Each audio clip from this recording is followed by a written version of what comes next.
लालची कौवा बिरयानी वाला।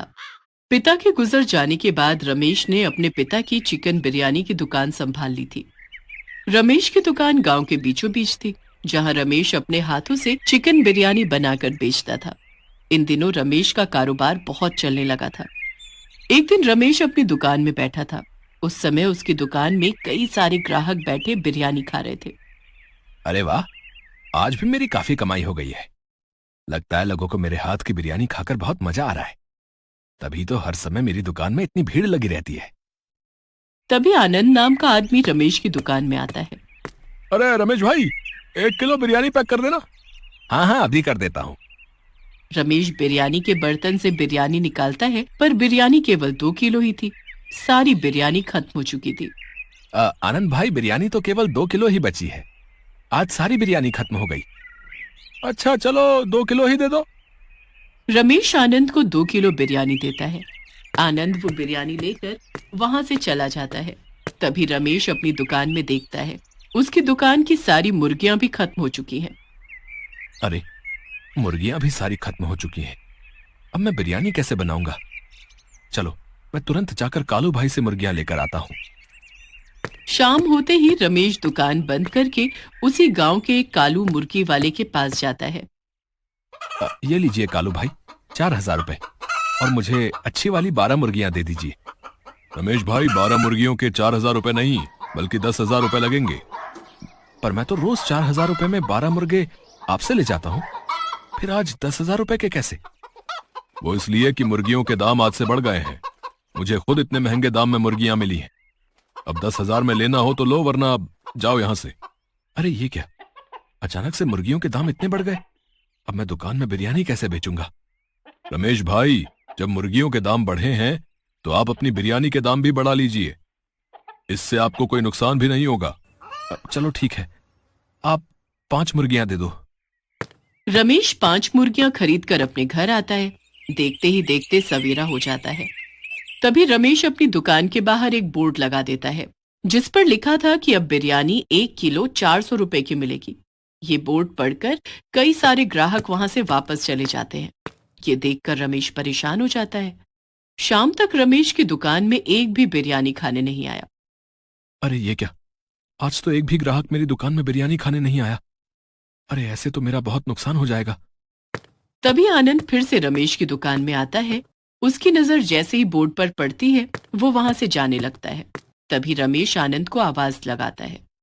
अरे क्या हुआ आनंद भाई, बिरयानी नहीं खानी है आज? आपने बिरयानी के दाम अचानक से इतने ज्यादा बढ़ा दिए। ऐसे में कौन आपकी दुकान से बिरयानी खाएगा? आनंद भाई, मुर्गियों के दाम बढ़ने से मुझे भी बिरयानी के दाम बढ़ाने पड़े। अब इसमें मैं क्या कर सकता हूँ? इतनी महंगी बिरयानी, बाप रे, मैं तो नहीं खा सकता। आनंद भी महंगे दाम देखकर वहां से चला जाता है। देखते ही देखते 2 दिन बीत जाते हैं, पर अब तक रमेश की दुकान पर एक भी ग्राहक नहीं आया था। अब रमेश की बनाई सारी बिरयानी खराब होने लगती है और उसमें बदबू भी आने लगती है। अरे ये क्या हो रहा है? एक समय था जब मेरी दुकान में ग्राहकों की लाइन लगी रहती थी, और अब देखो मेरी दुकान में बिरयानी पड़े पड़े खराब हो रही है और एक ग्राहक तक नहीं आ रहा। चलो, अब ये बिरयानी तो खाने लायक नहीं रही, मैं इसे बाहर ही फेंक आता हूँ। दुखी होकर अपनी दुकान से बिरयानी उठाता है और बाहर एक सुनसान जगह पर वो बिरयानी फेंक देता है। बिरयानी फेंकते ही उसके आसपास कौवे मंडराने लगते हैं और उसको खाने के लिए वहां पर आ जाते हैं। इतने सारे कौवे, मुर्गों से ज्यादा तो इनकी तादाद लगती है। क्यों ना इनकी थोड़ी जनसंख्या कम कर दी जाए। अब मुर्गा बिरयानी बनाना बस की बात नहीं रही। क्यों ना मैं भी कौवा बिरयानी बनाकर अपनी दुकान में बेचूं। बिरयानी में आधा कौवा रहेगा और आधा मुर्गा। इससे किसी को पता भी नहीं चलेगा कि बिरयानी में मुर्गा है या कौवा। ये सही रहेगा। अपने मन में ये खुराफाती उपाय लेकर रमेश उस दिन से गांव में कौवे पकड़ना शुरू कर देता है और कालू से 2 मुर्गियां लाया और 8 कौवे मिलाकर बिरयानी बनाने लगता है। अब रमेश ने अपनी बिरयानी का दाम पहले की तरह रख दिया। ये देखकर लोग खुश हो गए। तभी आनंद फिर से रमेश की दुकान में आता है और वो रमेश से बिरयानी मांगता है। ये आपने अच्छा किया रमेश भाई, बिरयानी के दाम आपने पहले जैसे रख दिए। काफी समय से आपकी बिरयानी नहीं खाई थी ना, तो मन बहुत बेचैन हो रहा था। लाइए, अब तुरंत 1 प्लेट बिरयानी दीजिए मुझे। तभी रमेश बिरयानी आनंद को देता है, जिसमें 2 पीस ही मुर्गे के थे और बाकी के सारे पीस कौवे के। अब आनंद फटाफट बिरयानी खाने लगता है। तभी उसके हाथ में कौवे की एक टांग लगती है। ये देखकर आनंद रमेश से कहता है, अरे रमेश भाई, ये क्या? ये मुर्गे की टांग इतनी बारीक कैसे? लगता है आज का मुर्गा बहुत कमजोर था। आनंद भाई, आज का मुर्गा बहुत कमजोर था, इसीलिए उसकी टांग भी इतनी बारीक है। खाइए, आप खाइए। आनंद वो कौवा बिरयानी को गपागप खाते चला था। अच्छा हुआ इस आनंद को पता नहीं चला कि ये जो बिरयानी खा रहा है वो मुर्गे की नहीं बल्कि कौवे की बनी है। थोड़ी देर बाद वो सारी बिरयानी खा लेता है और रमेश के पास जाता है। वाह, बिरयानी तो बहुत ही बढ़िया थी भैया। ये लीजिए रमेश भाई, आपके पैसे। काऊ काऊ। अरे ये कौवे की आवाज कैसे निकल रही है रमेश भाई? अरे बाप रे, इसके गले से तो कौवे की आवाज निकल रही है। कहीं ये कौवा बिरयानी खाने से तो नहीं हुआ? काऊ काऊ। अरे ये क्या खिला दिया मुझे? ये कौवे की आवाज कहां से आ रही भैया? अरे मैंने तो आपको चिकन बिरयानी खिलाई थी आनंद भाई। काऊ काऊ। अरे तो कौवे की काऊ काऊ आवाज कहां से आ रही भैया? आनंद जैसे जैसे बातें कर रहा था, बीच बीच में उसके मुंह से कौवे की आवाज आ रही थी। ये देखकर आनंद बहुत परेशान हो जाता है और वो अपनी पत्नी सुजाता के पास घर जाता है।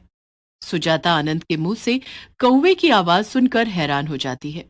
अरे क्या कौवा निकल के आ गए क्या? ये आपके मुंह से कौवे की आवाज कैसे आ रही है? अरे जब से मैंने वो काऊ काऊ रमेश की बिरयानी खाई है, काऊ, तब से मेरे मुंह से कौवे की आवाज निकल रही है। काऊ काऊ। क्या? ऐसा क्या खिला दिया आपको उस रमेश ने? चलिए मेरे साथ। सुजाता आनंद को लेकर रमेश की दुकान पर जाती है। उस समय रमेश की दुकान में कई सारे लोग बड़े मजे से कौवा बिरयानी खा रहे थे। रमेश भाई, मेरे पति को क्या खिला दिया आपने? सुजाता की आवाज सुनकर रमेश की दुकान में बैठे सारे लोग सुजाता की ओर देखने लगते हैं। जब से मेरे पति आपकी दुकान से बिरयानी खाकर गए हैं, तब से इनकी आवाज कौवे की तरह निकल रही है। ऐसा लग रहा है कि आपने कौवा बिरयानी बनाकर खिला दिया। क्या हुआ बहन जी? वहां बैठे सभी लोग सुजाता की ये बात सुनकर खाते खाते अपने हाथ रोक देते हैं। तभी एक कुलदीप नाम का आदमी हैरान हो जाता है। अरे बाप रे, इसका मतलब जिसे मैं इतनी देर से चिकन बिरयानी समझकर खा रहा था वो कौवा बिरयानी है। ये क्या बोले जा रही हो आप बहन जी? कौवे की बिरयानी कोई बनाता है क्या? मेरी दुकान में केवल चिकन की बिरयानी बनती है। तभी कुलदीप दौड़ता हुआ रमेश के पास जाता है। वो जैसे ही रमेश से बात करता है, तभी उसकी आवाज भी कौवे की तरह निकलने लगती है। काऊ काऊ। अरे मेरी आवाज कौवे की तरह काऊ काऊ कैसे निकल रही है? कुलदीप की आवाज सुनकर वहां बैठे सारे लोग हैरान हो जाते हैं। तभी एक यश नाम का व्यक्ति रमेश की गर्दन पकड़ लेता है। अरे ये क्या खिला दिया तूने हमें, चिकन बिरयानी कहकर? वहां जितने भी लोगों ने कौवा बिरयानी खाई थी, उन सभी के मुंह से कौवे की आवाज निकल रही थी और वो सब गुस्से में आकर रमेश को मारने जाते हैं। ये देखकर रमेश वहां से भाग जाता है। काऊ काऊ। सुजाता, मुझे डॉक्टर के पास लेके चलो। काऊ काऊ। हाँ हाँ, चलो आनंद, अब डॉक्टर ही आपके गले से कौवे को बाहर निकाल सकते हैं। सुजाता आनंद को लेकर डॉक्टर के पास जाती है। उस डॉक्टर के पास सुबह से कोई पेशेंट नहीं आया था। अरे वाह, चलो कोई पेशेंट तो आया। अरे डॉक्टर साहब, मेरे पति को देखिए ना। अरे जब से इन्होंने कौवा बिरयानी खाई है, तब से इनकी आवाज कौवे की तरह निकल रही है। क्या कौवा बिरयानी खा ली? क्या भाई साहब, लोग चिकन बिरयानी खाते हैं, मटन बिरयानी खाते हैं, और आप कहां से कौवा बिरयानी खाए? वैसे कैसी बनी थी कौवा बिरयानी? खाने में कैसी लग रही थी? स्वाद कैसा था? अच्छा था या बहुत अच्छा? अरे सुजाता, काऊ काऊ, ये कैसे डॉक्टर के पास लेके आ गई तुम मुझे? काऊ काऊ। आपकी आवाज तो पूरी कौवे की तरह निकल रही है। ऐसा लग रहा है कि मैं किसी कौवे से बात कर रहा हूं। डॉक्टर साहब, आप हंसना बंद करिए और मेरे पति का इलाज कीजिए। चलो अपना मुंह खोलो। थोड़ा और, थोड़ा सा और बड़ा मुंह खोलो।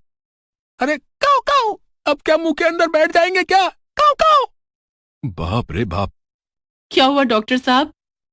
इनके गले में तो कौवा अटका हुआ है। क्या? कौवा कहां से आ गया? अब कौवा बिरयानी खाई है तो कौवा ही आएगा ना, चिड़िया तो नहीं आएगी। अरे तो इनका इलाज करिए ना। पहले मुझे इनके गले को काट कर अलग करना होगा। क्या? काओ काओ, गला काट दोगे तो मैं जिंदा कैसे बचूंगा भैया? अरे सुजाता, मुझे नहीं करना इस डॉक्टर से इलाज, चलो यहाँ से। काओ काओ। अरे ऐसे कैसे जाओगे यहाँ से? गला तो काटना ही होगा। तभी वो डॉक्टर हाथ में छुरी लेकर आनंद के पीछे भागता है। आनंद चिल्लाते हुए तेजी से वहां से भाग जाता है। अरे आनंद, कहाँ भाग रहे हो? ये कैसे डॉक्टर के पास लेकर आ गई मुझे? ये डॉक्टर है या कसाई? मुझे मार ही डालेगा। जब मेरा गला ही कट जाएगा तो मैं जिंदा कैसे बचूंगा भैया? आनंद, देखो आपने इतनी बड़ी बात कही और एक बार भी आपके मुंह से कौवे की आवाज नहीं निकली। इसका मतलब आपका गला ठीक हो गया। अरे हाँ सुजाता, मेरा गला तो ठीक हो गया। मैं ठीक हो गया सुजाता। आनंद ये देखकर बहुत खुश हो जाता है और वो सुजाता के साथ खुशी खुशी अपने घर चला जाता है। उस दिन से ना तो रमेश उस गांव में किसी को दिखाई दिया, ना ही उसकी कौवा बिरयानी।